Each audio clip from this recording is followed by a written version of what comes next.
Chiranjeevi deep fake వీడియోలు viral. Case నమోదు చేసిన పోలీసులు. ప్రపంచం రోజురోజుకి సాంకేతికంగా అభివృద్ధి చెందుతుంది. తాజాగా ఆర్టిఫిషియల్ ఇంటెలిజెన్స్ అనే టెక్నాలజీ ప్రపంచాన్ని కొత్త దిశలోకి నడిపిస్తోంది. అయితే ఈ ఆధునిక సాంకేతికతను కొందరు దుర్వినియోగం చేస్తూ డీప్ ఫేక్ వీడియోల రూపంలో అశ్లీలత, తప్పుడు ప్రచారానికి వేదికగా మలుస్తున్నారు. ఇప్పుడు ఈ డీప్ ఫేక్ బారిన సినీ మెగాస్టార్ చిరంజీవి కూడా పడడం కలకలం రేపుతోంది. తాజాగా దుండగులు మెగాస్టార్ చిరంజీవి ఫోటోలను మార్ఫింగ్ చేసి అశ్లీల వీడియోలుగా రూపొందించి వివిధ సోషల్ మీడియా ప్లాట్ఫారంలు మరియు వెబ్సైట్లలో పోస్ట్ చేశారు. ఆ వీడియోలు కొద్ది గంటల్లోనే వైరల్ అయ్యాయి.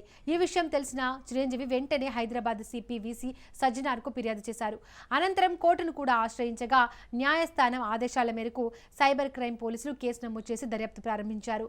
ఈ ఘటనపై స్పందించిన మెగాస్టార్ చిరంజీవి డీప్ ఫేక్ లాంటి టెక్నాలజీలను ఉపయోగించి వ్యక్తుల ప్రతిష్టను దెబ్బతీయడం చాలా ఘోరమైన విషయం. నా పేరుతో అశ్లీల వీడియోలు సృష్టించి పంచుతున్న వారిపై కఠిన చర్యలు తీసుకోవాలి అంటూ పోలీసులను కోరారు. ఇటీవల దేశవ్యాప్తంగా పలువురు ప్రముఖులు, రాజకీయ నాయకులు, నటీనటులు కూడా ఇలాంటి డీప్ ఫేక్ వీడియోల బారిన పడుతున్నారు.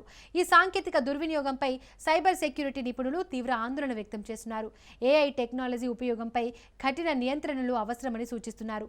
మెగాస్టార్ చిరంజీవి ప్రస్తుతం పలు క్రేజీ ప్రాజెక్టులతో బిజీగా ఉన్న విషయం తెలిసిందే. చిరు నటించిన విశ్వంబర, మనశంకర వరప్రసాద్ గారు వచ్చే ఏడాది ప్రేక్షకుల ముందుకు రానున్నాయి. అయితే ఆయన లైన్లో పెట్టిన మూవీస్లో చిరంజీవి బాబీ కొల్లి ప్రాజెక్ట్ ఒకటి. చిరు బర్త్డే సందర్భంగా Chiru Bobby 2 mega 158 ABC again Bobby Chiru అనే వర్కింగ్ టైటిల్స్తో వీరి కాంబోలో ఈ ప్రాజెక్ట్ను అఫీషియల్గా అనౌన్స్ చేశారు. అప్పటి నుంచి ఈ సినిమా పట్ల మెగా ఫ్యాన్స్ ఎంతో ఆసక్తి చూపుతున్నారు.